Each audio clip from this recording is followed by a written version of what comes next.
സ്വാഗതം. ഇന്ത്യയിലേക്ക് പ്രത്യേകിച്ച് കേരളത്തിലേക്ക് എത്തിയ അറബ് വംശജർ മലയാളി സ്ത്രീകളെ വിവാഹം ചെയ്ത് സുഖമായി ജീവിക്കുന്നു, മക്കളും പേരക്കിടാകളുമായി. കോഴിക്കോട് ജില്ലയിൽ നിന്നുള്ളവരാണ് കൂടുതലായി വിവാഹം ചെയ്യുന്നതും. എന്നാൽ ഞങ്ങൾ ഇവിടെ പരാമർശിക്കുന്ന ഒരു വിവാഹം അറബ് വംശയെ യുഎയിൽ നിന്നുള്ള ഒരു യുവതിയെ വിവാഹം ചെയ്ത മലയാളിയെക്കുറിച്ചാണ്. അറബ് കേരള സംസ്കാരങ്ങൾ ഒന്നിച്ച വിവാഹം, അപൂർവമായ ഒരു വിവാഹമാണിത്. സ്നേഹത്തിന് മുമ്പിൽ എന്താ പറയുക, നാടുമില്ല, രാജ്യങ്ങളൊന്നും പ്രശ്നമില്ല, രാജ്യം ഭാഷ അതൊന്നും പ്രശ്നമില്ല. പ്രണയത്തിന് മുന്നിൽ ഭാഷയും നാടും ഒന്നും പ്രശ്നമല്ല. രണ്ട് ഹൃദയങ്ങൾ പരസ്പരം മനസ്സിലാക്കണം, സ്നേഹിക്കണം. ഇത് പറയുന്നത് ഇക്ബാലാണ്, നിറഞ്ഞ ആത്മാർത്ഥതയോടെ. കാസർഗോഡ് സ്വദേശിയായ ഇക്ബാലിന്റെ ജീവിതത്തിലേക്ക് 4 വർഷം മുമ്പ് സഖിയായി എത്തിയത് UAE സ്വദേശിനിയായ ആലിയയാണ്. ഏറെ നാൾ നീണ്ട പ്രണയത്തിനൊടുവിലാണ് ഇവർ വിവാഹിതരായത്.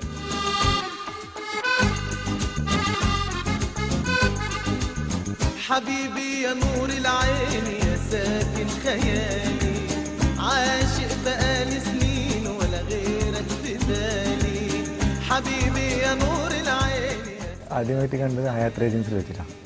അവിടെ ഇവിടെയൊക്കെ ജ്യേഷ്ഠത്തിൻ്റെ കുട്ടീനെ അവിടെ ഐസ് സ്കാറ്റിങ് കൊണ്ടു. അപ്പോൾ അവിടെ നിന്ന് കണ്ട് ഞാനവിടെ എൻ്റെ കസിൻ ബ്രദർ അവിടെ ഐസ് സ്കാറ്റ് ചെയ്യാറുണ്ടായിരുന്നു.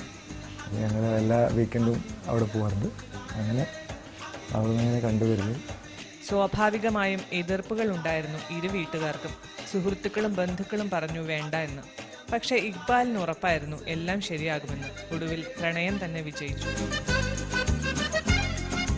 എൻ്റെ ഉമ്മൻ്റെ അടുത്ത്, ഫാദറിൻ്റെ അടുത്തും വാപ്പൻ്റെ അടുത്ത് ഞാൻ സംസാരിച്ചു. അപ്പോൾ അവർക്ക് സമ്മതമായിരുന്നു. പക്ഷേ ഒരു പേടി, ഇങ്ങനെ ലോക്കല്. പിന്നെ ഇപ്പോൾ പറഞ്ഞു ഇൻഷാല്ലാ നോക്കാം എന്നുള്ള രീതിയിൽ. പിന്നെ രണ്ടാമത് ഇവരെ വീട്ടുകാരെ അറിയിച്ചു ഞാൻ. പക്ഷേ വീട്ടുകാർ ഫസ്റ്റ് സമ്മതിച്ചില്ല, വേറെ നാട്ടുകാരനല്ല അവരിടുന്നു. എൻ്റെ ഫ്രണ്ട്സും ബന്ധുക്കളൊക്കെ പറഞ്ഞു എങ്ങനെയാണ് കഴിക്കുക, ഇവിടുത്തെ അറബിയല്ലേ, അപ്പം നീ എങ്ങനെ കല്യാണം കഴിക്കുക എന്നൊക്കെ പറഞ്ഞിട്ട് ഉണ്ടായിരുന്നു. പക്ഷേ എനിക്കൊരു ഇതുണ്ടായിരുന്നു, എന്താ ഞാൻ എല്ലാം അള്ളാഹിനെ അർപ്പിച്ചുകൊണ്ട്. പിന്നെ ഇടയ്ക്ക് പ്രശ്നങ്ങളൊന്നും ഉണ്ടായിരുന്നു, എന്നാലും എല്ലാം ക്ലിയറായി സോൾവായി. ഒരു വിശ്വാസം. ഇവിടെ വെച്ചിട്ട് റിസപ്ഷൻ ഉണ്ടായിരുന്നു ഇവിടെ. പിന്നെ അത് കഴിഞ്ഞ് നാട്ടിൽ പോയി. നാട്ടിലൊരു ഫാമിലിയും കുറച്ച് ഫ്രണ്ട്സൊക്കെ വിളിച്ച് നാട്ടിലൊരു റിസപ്ഷൻ ഉണ്ടായിരുന്നു. വ്യത്യസ്ത രാജ്യങ്ങളിലെ പൗരന്മാരുടെ വിവാഹത്തിന്റെ പ്രത്യേകത മാത്രമല്ല ഇതിൽ നിഴലിക്കുന്നത്. ഒരു രാജ്യത്തിൽ ജീവിക്കുമ്പോൾ അവിടുത്തെ ഒരു യുവതിയെ വധുവാക്കുമ്പോൾ ആ രാജ്യത്തിലെ ഗവൺമെന്റ്, ഭരണാധികാരികൾ കാണിക്കുന്ന സൂക്ഷ്മതയും ജാഗ്രതയുമാണ് ശ്രദ്ധേയമാവുന്നത്. ഭരണാധികാരികൾ പരസ്പര വിവാഹത്തിനെതിരല്ല. എങ്കിലും ഭാര്യയെ പോറ്റാൻ ഭർത്താവിന് സാമ്പത്തിക ശേഷിയുണ്ടോ എന്ന് അന്വേഷിക്കുമ്പോൾ പൗരന്മാരുടെ ഭാവി ജീവിതത്തെ കൂടി ശ്രദ്ധിക്കുന്നുണ്ടെന്ന സൂചനയാണ് അതിലുള്ളത്.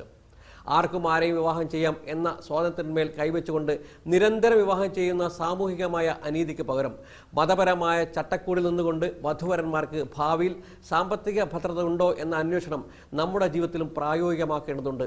ചിലപ്പോഴൊക്കെ വിവാഹമോചനങ്ങൾക്ക് വ്യക്തവും വിശദവുമായ ഇത്തരം അന്വേഷണങ്ങളുടെ അഭാവം കാരണമാവുന്നു. വിവാഹ ജീവിതത്തിൽ ഉൾക്കൊള്ളേണ്ടുന്ന സൂക്ഷ്മത കൈമോശം വരുമ്പോഴാണ് ദാമ്പത്യ ജീവിതത്തിൽ കാറ്റും കോളും നിറയുന്നത്. വിവാഹത്തിന് മുമ്പ് പ്രകടമാക്കുന്ന ഇത്തരം ജീവിത നിരീക്ഷണം ഇന്നത്തെ ലോകത്ത് പ്രായോഗികമായ ഒരു അനിവാര്യതയാണ്. 16 വർഷമായി ഇക്ബാൽ UAEയിലെത്തിയിട്ട് സ്വന്തമായി ബിസിനസ് നടത്തുന്നു. ആലിയ മിനിസ്ട്രി ഓഫ് എഡ്യൂക്കേഷൻ ജീവനക്കാരിയാണ്. ഒരു UAE പൗരയ്ക്ക് മറ്റൊരു രാജ്യത്തെ പൗരനെ വിവാഹം കഴിക്കണമെങ്കിൽ ചില നിയമ നടപടികൾ പൂർത്തിയാക്കേണ്ടതുണ്ട്. അബുദാബിയിൽ പ്രസിഡന്റ് കൂടി അംഗമായ കമ്മിറ്റിയിൽ നിന്നും ദുബായ് കോടതിയിൽ നിന്നും അനുമതി വേണം. ഭാര്യയെ സംരക്ഷിക്കാനുള്ള സാമ്പത്തിക ഭദ്രത ഉണ്ടെന്ന ഉറപ്പ് വേണം. വിവാഹത്തിന് രക്ഷകർത്താക്കൾ നിർബന്ധമായും ഹാജരാകണം. നമ്മൾ ഫസ്റ്റ് കല്യാണിക്കുന്ന സമയത്ത് ദുബായ് കോർട്ട് മുഖാന്തരം ഷെയ്ഖ് ഖലീഫ, UAE പ്രസിഡന്റ് ഷെയ്ഖ് ഖലീഫയ്ക്ക് നമ്മൾ അപ്ലിക്കേഷൻ കൊടുക്കണം, UAE പ്രസിഡന്റ്. അപ്പോൾ അവിടെ ഒരു ലെജനുണ്ട്, ലെജൻ പറഞ്ഞ കമ്മിറ്റിയാണ്. അവിടുന്ന് ആ കമ്മിറ്റി അവിടുന്ന് പാസ്സായെങ്കിൽ മാത്രമേ ദുബായ് കോർട്ട് കല്യാണം കഴിച്ചുള്ളൂ. ഫാമിലി മാത്രം സപ്പോർട്ട് ഉണ്ടായതുകൊണ്ട് കാര്യമില്ല. ഇവിടുത്തെ ഗവൺമെൻറ് നമ്മൾ അപ്ലിക്കേഷൻ കൊടുത്താൽ ഗവൺമെൻറ് അത് അപ്രൂവൽ ചെയ്ത് തരണം, അല്ലെങ്കിൽ മാത്രമേ കോർട്ട് കല്യാണം കഴിച്ചുള്ളൂ. ദുബായ് കോർട്ട് മുഖാന്തരം ഏത് സ്റ്റേറ്റിനാണോ നമ്മൾ കല്യാണം കഴിക്കുന്നത്, ഇപ്പോൾ സ്റ്റേറ്റ് ഉണ്ട് ഷാർജ, ദുബായ്, അബുദാബി. അപ്പോൾ ഏത് സ്റ്റേറ്റിനെ കഴിക്കാം, അപ്പോൾ അവിടെ ദുബായ് ആ സ്റ്റേറ്റിലുള്ള ദുബായ് കോർട്ട് മുഖാന്തരം ആരാണ് സ്ത്രീകൾ കുട്ടീൻ്റെ രക്ഷിതാവായിട്ടുള്ള ഗാർഡിയൻസ് ആരാളുള്ള അവരെയും കൂടി അവിടെ പോകണം കാതീനടുത്ത്. അവിടെ പോയ ശേഷം അവർ അവിടെ നിന്ന് നമ്മുടെ അടുത്ത് നിന്നെല്ലാം ചോദിച്ചറിഞ്ഞ ശേഷം സമ്മതമാണോ കാര്യങ്ങളൊക്കെ അറിഞ്ഞ ശേഷം നമുക്ക് അതിനുള്ള കപ്പാസിറ്റി ഉണ്ടോ എന്നൊക്കെ നോക്കും. അവർ കല്യാണം കഴിക്കാൻ പറ്റുമോ, സാമ്പത്തികമായിട്ടും അവർ ഓക്കെ ആണെങ്കിൽ മാത്രമേ ഇവർക്ക് ഇവിടുന്ന് തോന്നിയെങ്കിൽ മാത്രമേ ഇവർ നമ്മളെ പേപ്പർ അക്സെപ്റ്റ് ചെയ്യുള്ളൂ. 1.5 മാസത്തിനുള്ളിൽ അതെല്ലാം ശരിയായി. ഒടുവിൽ ദുബായിൽ വെച്ച് വിവാഹം നടന്നു. നാട്ടിൽ വെച്ച് റിസപ്ഷനും. നാട്ടിൽ എല്ലാവർക്കും കൗതുകമായിരുന്നു. ഞാൻ കല്യാണം കഴിഞ്ഞിട്ട് 3 മാസം കഴിഞ്ഞ ശേഷം നാട്ടിൽ പോയിരുന്നു. അപ്പോൾ അവിടെ ഫംഗ്ഷൻ ഞാൻ പറഞ്ഞുള്ളൂ, ഒരു ഫംഗ്ഷൻ ഉണ്ടായിരുന്നു. അപ്പം നമ്മൾ 5 ദിവസം ഉണ്ടായിരുന്നു നാട്ടിൽ, 5 ദിവസം ഉണ്ടായിരുന്നു. ഈ 5 ദിവസവും വീട്ടിൽ എന്താ പറയുക, സന്ദർശകരെ കൊണ്ട് തിരക്കായിരുന്നു. എല്ലാ ആൾക്കാർ, കുറേ ദൂരമുള്ള നാട്ടിൽ നിന്നൊക്കെ ആൾക്കാർ കാണാൻ വന്നിരുന്നു വീട്ടിലോട്ട്. ഇപ്പോൾ ഇരു വീട്ടുകാർക്കും സന്തോഷം. ആലിയയെ പരിചയപ്പെടുമ്പോൾ ഇക്ബാലിന് അറബി ശരിക്ക് അറിയില്ലായിരുന്നു. ഇപ്പോൾ നന്നായി സംസാരിക്കും. ബാപ്പയും സഹോദരങ്ങളും ഇംഗ്ലീഷിലും അറബിക്കിലുമായി ആലിയയോട് സംസാരിക്കും. പക്ഷേ ഉമ്മയുടെ കാര്യമാണ് പ്രശ്നം. ഭാഷ പ്രശ്നമാക്കുന്നുണ്ട്. പക്ഷെ ഭക്ഷണം, മുളക് കുറച്ചിട്ടുള്ള ഭക്ഷണങ്ങൾ ഉമ്മ സ്പെഷ്യലായിട്ട് വൈഫിന് ഉണ്ടാക്കി കൊടുക്കും. ഉമ്മ ഹാപ്പിയാണ്. ഉമ്മ കല്യാണം കഴിച്ചതിലൊക്കെ സന്തോഷമാണ്. പക്ഷെ സംസാരിക്കാൻ മാത്രം പറ്റുന്നില്ല. അത് ഒരു വിഷമം മാത്രമേ ഉള്ളൂ. ബാക്കിയുള്ള കാര്യങ്ങളൊക്കെ ഓക്കെയാണ്. ഈ രണ്ടാളും സലാം ചെല്ലും. ഇവള് സലാം ചെല്ലും, ഉമ്മ സലാം ചെല്ലും, അസ്സലാമു അലൈക്കും വലൈഹിസ്സലാം. പിന്നെ രണ്ടാളും ചിരിക്കില്ല. പിന്നെ ഉമ്മ ഇപ്പോൾ കൈപ്പാലക്കുന്നൊക്കെ ചോദിക്കും. It's nice. I didn't stay too much there and too long. Only 4 days, 5 days. It's okay. We went to Kochi and Trivandrum.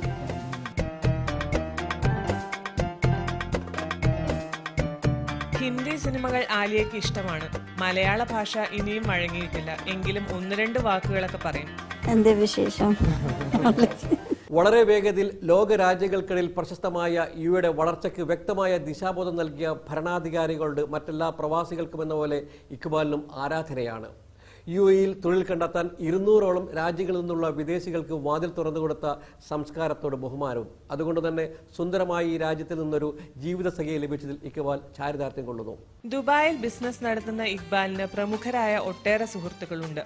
വ്യവസായ, രാഷ്ട്രീയ, ചലച്ചിത്ര മേഖലകളിലായി നിരവധി സുഹൃത്തുക്കൾ.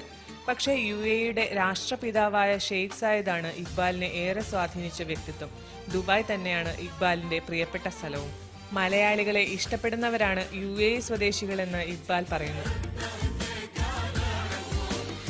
ഇവിടെ നല്ല സ്നേഹമുള്ള ആൾക്കാരാണ്.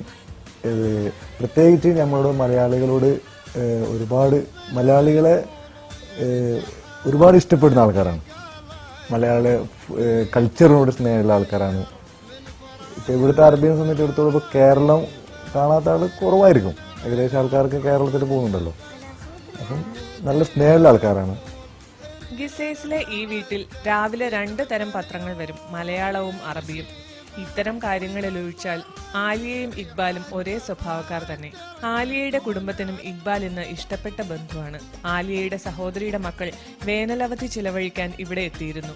ഒരുമിച്ച് പാട്ടും കളിയുമായി കഴിയുന്ന ഇവരെ കാണുമ്പോൾ യുഎഇയും ഇന്ത്യയും തമ്മിലുള്ള ചരിത്രാതീതമായ ബന്ധം നമുക്ക് ഓർക്കാതിരിക്കാനാവില്ല.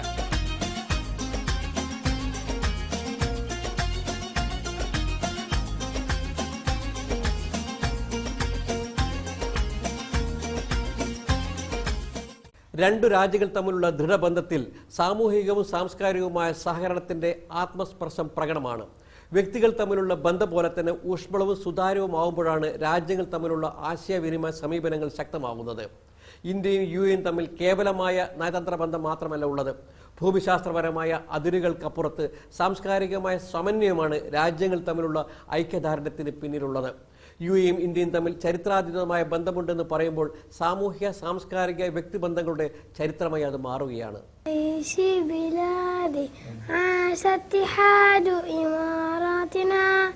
عشت لشعب دين الإسلام هدي والقرآن حصنتك بسم الله يا وطن بلادي بلادي بلادي بلادي بلادي بلادي حماك الإله